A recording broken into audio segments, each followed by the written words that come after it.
Hello students, welcome to the channel. देखिए, ये जो सीरीज़ हमने स्टार्ट की है जिसका नाम दिया है डेली प्रैक्टिस प्रॉब्लम DPP। तो इसमें आज हमारा सेकेंड डे है।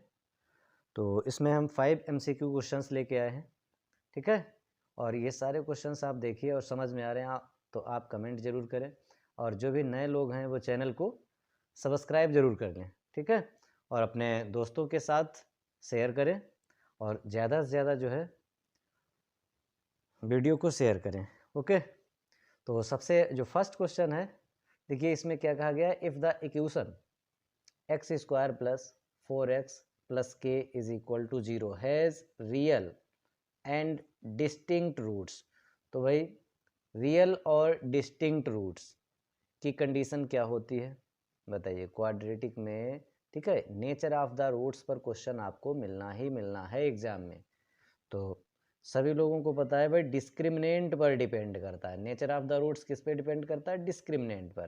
तो देखिए डी निकालेंगे, डी अगर आपका पॉजिटिव आ गया, ठीक है, पॉजिटिव, तो क्या होता है बताइए। डी अगर पॉजिटिव ग्रेटर देन 0 का मतलब क्या है? पॉजिटिव। और इसका मतलब है कि रूट्स जो हैं वो रियल होंगे और डिस्टिंक्ट होंगे, ठीक है। फिर दूसरी कंडीशन, अगर डी 0 होता है, डी का मतलब डिस्क्रिमिनेंट, अगर 0 होता है तो जो रूट्स हैं वो रियल होंगे एंड इक्वल होंगे, ठीक है। और फिर तीसरी कंडीशन क्या है? डी अगर नेगेटिव होता है तो रूट्स जो हैं इमेजिनरी होंगी। इसका मतलब है real roots does not exist. तो इतना तो आपको पता ही होना चाहिए, इस पे तो क्वेश्चन कोई ना कोई मिलेगा ही मिलेगा, ठीक है। इसका ये दोनों देखिए कन्वर्सली भी ट्रू होते हैं। कन्वर्सली का मतलब ये है कि अगर डिस्क्रिमिनेंट पॉजिटिव आया तो जो रूट्स हैं वो रियल होंगे और डिस्टिंक्ट होंगे। और अगर रूट्स रियल और डिस्टिंक्ट हैं, ठीक है, तो डिस्क्रिमिनेंट कैसा होगा? पॉजिटिव। ये कन्वर्स मतलब दोनों एक दूसरे के ट्रू हैं। तो यहाँ पर हम क्या लिखेंगे कि सिंस रूट्स आर रियल, सो क्या होगा भाई, जो डिस्क्रिमिनेंट है ये कैसा होगा? ये ग्रेटर देन 0 होगा। डी का फॉर्मूला क्या होता है डिस्क्रिमिनेंट का? बी स्क्वायर माइनस 4ac, ठीक है, बी स्क्वायर माइनस 4ac, ये ए बनाया है, इज ग्रेटर देन 0। अब इसकी कंपेयर करिए पहले क्वाड्रेटिक से। यहाँ पर देखिए ए की जगह कितना है? 1 है, और बी की जगह कितना है? 4 है, और सी की जगह भाई कितना है? के है। कंपेयर करेंगे a x square plus b x plus c से, ठीक है। कैपिटल ए बी सी लिख लिया, स्मॉल भी लिख सकते हैं। तो बी की जगह देखिए 4 स्क्वायर यहाँ रखेंगे, 4 स्क्वायर माइनस 4, ए के प्लेस पर 1 है और सी के प्लेस पर के, और ये क्या है? Greater than 0। तो ये तो हो गया 16 माइनस 4 के ग्रेटर देन 0। तो इसमें देखिए ये 16 है तो ये 4 के उधर जाएगा, तो इस तरीके से ये हो जाएगा 4 के। यहाँ पे ऐसे समझे 4 के दोनों तरफ ऐड कर दिया तो इधर तो 4 के से 4 को कट जाएगा और इधर 4 के हो जाएगा, ठीक है। तो इसे उधर भेज दिया, ऐसे समझ लीजिए। अब इसको दोनों तरफ 4 से डिवाइड लगा देंगे तो यहाँ पे आ जाएगा 4 और ये हो जाएगा के। तो इसका मतलब ऐसे भी हम लिख सकते हैं, इसका मतलब क्या है कि जो के है वो लेस देन 4 है, या हम ये कहें 4 जो है वो ग्रेटर देन के है।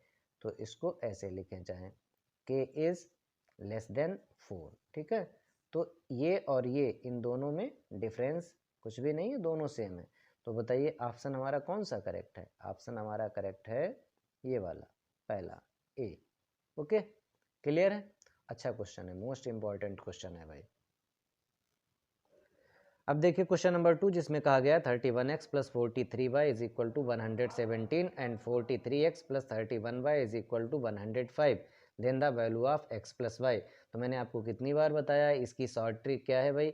यहाँ देखिए 31 31 43 43, जब ये नंबर्स ऐसे इक्वल हों, ठीक है, यहाँ जितना x का कोफिशिएंट है यहाँ y का और इसका और x प्लस वाई पूछा जाए या x माइनस वाई प्लस पूछा गया है, तो इन दोनों इक्वेशन को ऐड कर दीजिए। ऐड करेंगे तो देखिए कितना हो जाएगा, ये हो जाएगा 4 और ये होगा 7, 74x, और यहाँ पर भी कितना हो जाएगा 4 और 7 मतलब 74 बाई, इधर ऐड कर देंगे 7 5 12 का 2 1 आया, 1 + 1 ये 2 और ये 2 222, ठीक है।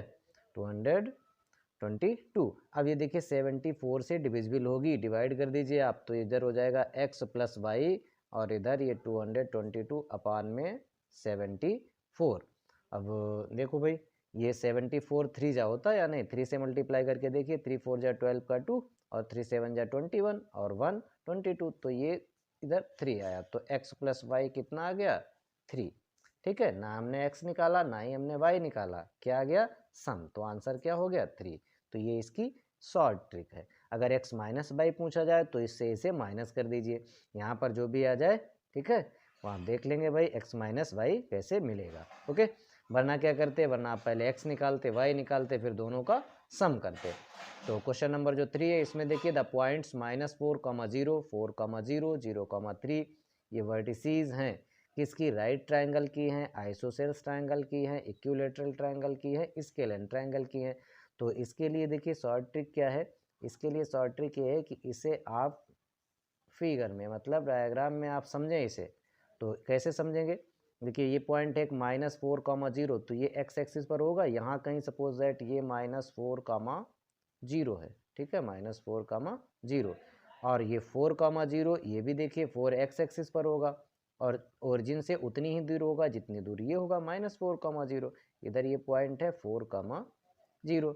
अब 0, 3 ये तो y एक्सिस पर होगा, y एक्सिस पर कितना होगा 3 यूनिट दूर, तो यहाँ कहीं सपोज दैट ये हमारे पास 0, 3। क्लियर है, ये जो ट्रायंगल बना हमारे पास इसका नाम जो भी रख दें, ये ए पॉइंट है, अगर ये बी पॉइंट है, ये सी पॉइंट है, तो देखिए ये ए पॉइंट है, ये बी है, ये सी है, तो भाई आप बताओ ये ए बी सी ट्रायंगल बन चुका है। अब यहाँ से क्लियर क्या है कि ये जो डिस्टेंस है ये कौन सी ए सी और ये वाली, ठीक है, बी सी, ये तो दोनों कैसी हैं, ये दोनों इक्वल डिस्टेंस हैं, कैसी हैं, इक्वल हैं, ठीक है। और रही बात यहाँ से यहाँ तक की ए बी डिस्टेंस, तो इसे भी आप वैसे तो आप डिस्टेंस फार्मूला सभी में लगा लें, लेकिन यहाँ से हमें क्या क्लियर मिल गया, यहाँ से हमें क्लियर मिल गया कि ये जो साइड है वो इसके इक्वल है, तो क्या ऑप्शन करेक्ट होगा कि ये जो है वो आइसोसेल्स ट्रायंगल होगा। अब देखिए आपको मैं डिस्टेंस फार्मूला भी लगा के दिखा देता हूँ। डिस्टेंस फार्मूला आप पहले इसके बीच की सिंपल सा बताइए, यहीं से देखकर जो ए बी डिस्टेंस है ये कितनी होगी, -4 इधर है 4 इधर है, तो ये डिस्टेंस जब लेते हैं तो पॉजिटिव में लेते हैं, 4 यूनिट यहाँ से यहाँ तक हो गया ओरिजिन से, और इधर 4, तो ये 8 यूनिट डिस्टेंस हो गई भाई, कितनी 8 यूनिट।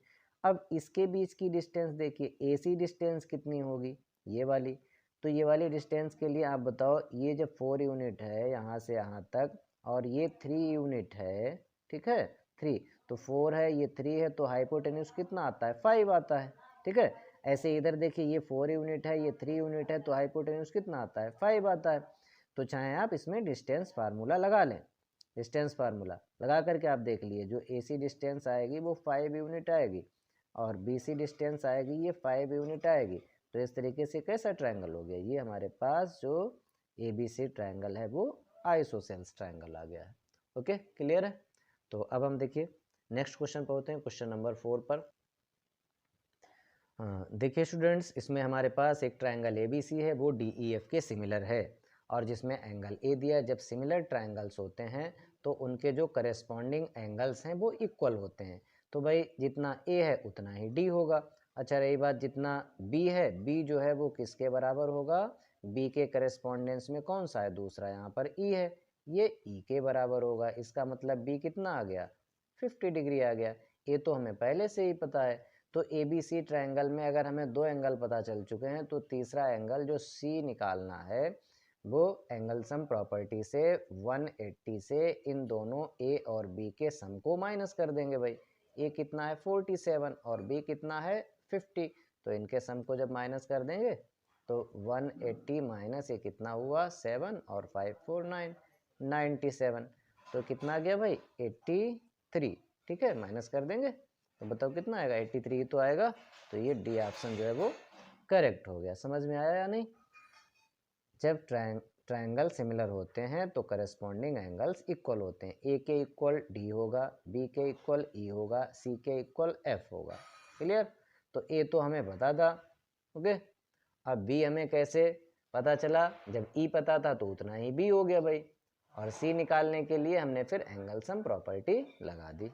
ओके, इसमें देखिए मोस्ट इम्पॉर्टेंट क्वेश्चन है, मैनी टाइम्स पूछा गया है ये, या इसके जैसा दूसरा आपको बताएंगे, एमसीक्यू में पूछा ही जाता है। The probability that a non leap year, यहाँ नॉन लीप ईयर है, यहाँ पर हो सकता है भाई लीप ईयर, ठीक है। अब आप बताइए कि नॉन लीप ईयर का मतलब हुआ नॉर्मल ईयर, क्या हुआ मतलब नॉर्मल ईयर, और नॉर्मल ईयर में भाई कितने दिन होते हैं 365 डेज होते हैं, सभी को पता है। इसमें पूछी गई है प्रोबेबिलिटी किसकी 53rd संडे होने की, तो 52 संडे तो होंगे ही होंगे।